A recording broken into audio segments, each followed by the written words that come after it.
Mga kabara dyan, may malit ba kayong bakanting lupa sa inyong bakuran? Taniman na natin yan. Mahal ng mga gulay ngayon. Akala mo karne na ang presyo. Ano nga bang mga aking mga tanim dito sa aking bakuran? I-share ko sa inyo. Meron tayong kalamansi. May bunga na din yan. Ito yung coconut. Siya, sir. Meron po tayong matis. Yan. Malapit na mag-retire kasi nakuha na ko na ng maraming bunga. Maraming salamat sa inyo. Nakatipid tayo. Hindi na tayo bumili sa palengke. Yung sili. Ano naman yan? Napakarami bunga. Halo mo sa sukang tuba. Meron po tayong lemon. Wala pa siyang bunga kasi kakatanim lang. Meron din tayong gabi. Nakuha na ko na yan. Lauyang baka, masarap yan mga idol. Ito naman apple mga idol, wala pang bunga. Ito yung Fuji apple, maliit na apple, masarap, matamis. Meron din tayong basil, pampabango, pampasarap, pang pesto, cream pesto sauce, pasta. Meron tayong sayote.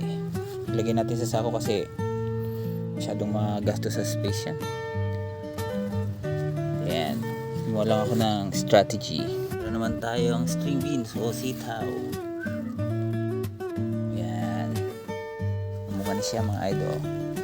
Meron tayong rosemary. Kaganda niyan mga idol, mahal yan. Tayong oyster kaso nag-retire na siya. May video ko niyan nung umarbes ako. Tayong papaya, sarap sa gulay, lagyan ng malunggay or gawin mong atsara mga idol. Meron din tayong mais, masarap ilaga, merienda. Meron tayong pinakamabango, pinakamasarap dito sa Mindanao, durian. Pinutol-putol dahil para mamunga ng marami. Huli sa lahat, lansones. Hindi pa namunga yan mga idol, pero dwarf yan. So ayan guys, look at here sa province.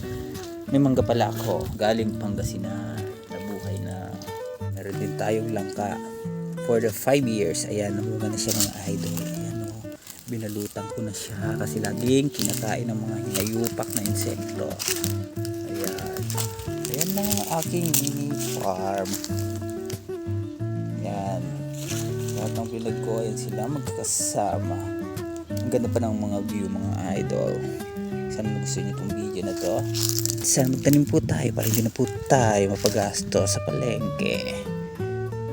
Dito na lang, ipipitasin na lang natin mga idol. Thank you so much. Sana mag-subscribe. Salamat sa inyo. Mwah.